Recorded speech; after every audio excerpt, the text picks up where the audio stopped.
धर्मांतरण एक ऐसी चुनौती है जिससे निपटने के लिए मध्य प्रदेश की मोहन सरकार फांसी की सजा जैसे व्यवस्था बनाने की बात कर रही है।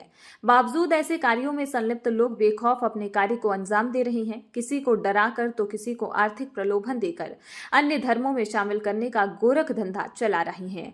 ताजा मामला मध्य प्रदेश के सिंगरौली जिले के माड़ा अंतर्गत देखने को मिला है, जहां माड़ा पुलिस के नाक के नीचे लंबे समय से धर्मांतरण का यह खेल चल रहा था। लेकिन ग्रामीणों की सूझबूझ के बाद आखिरकार पुलिस ने 2 आरोपियों को गिरफ्तार किया है, जिसमें से एक आरोपी की पहचान सरकारी शिक्षक के रूप में हुई है, जिसका नाम कमलेश साकेत पिता तिलकधारी साकेत निवासी करसुआ राजा, तो दूसरा साथी अरविंद साकेत पिता जंगी प्रसाद साकेत निवासी कोटिया है, जो गांव के लोगों को इकट्ठा कर एक बड़ा नेटवर्क बना रहे थे। और जब पुलिस ने मौके पर पकड़ा तो एक कमरे में 50 से ज्यादा लोग मौजूद थे और ईसाई धर्म की कई किताबें भी मौके से बरामद की गई।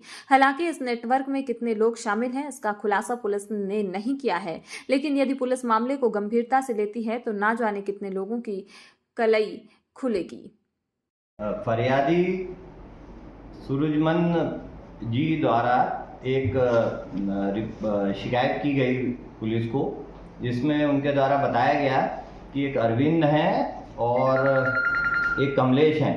इनके द्वारा इनको धर्म परिवर्तन करने के लिए प्रलोभन दिया गया और जब इन्होंने मना किया तो इनको धमकी भी दी गई और इसके अलावा इनको कुछ धार्मिक ग्रंथ इत्यादि भी दिए गए।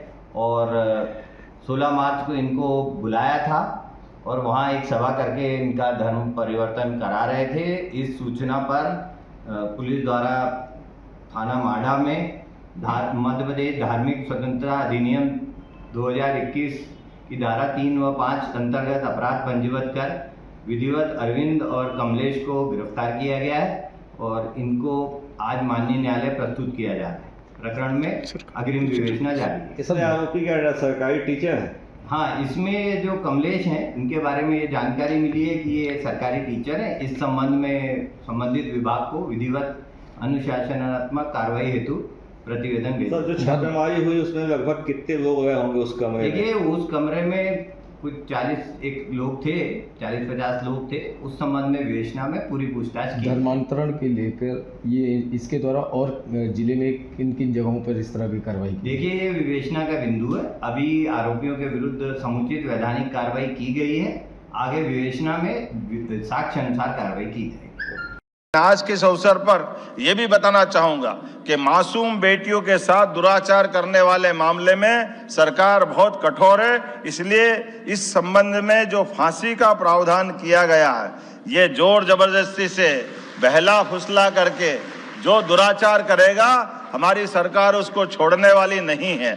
किसी हालत में ऐसे लोगों को जीवन जीने का अधिकार नहीं देना चाहते हैं। साथ ही साथ अपने में से खास करके धार्मिक स्वतंत्रता अधिनियम के माध्यम से किसी हालत में ना तो धर्मांतरण ना दुराचरण, किसी भी प्रकार की व्यवस्थाओं के खिलाफ सरकार ने संकल्प लिया है कि हम अपने समाज के अंदर ये कुरीतियों को, गलत बातों को बढ़ावा देने से निश्चित रूप से कठोरता के साथ पेश आएंगे।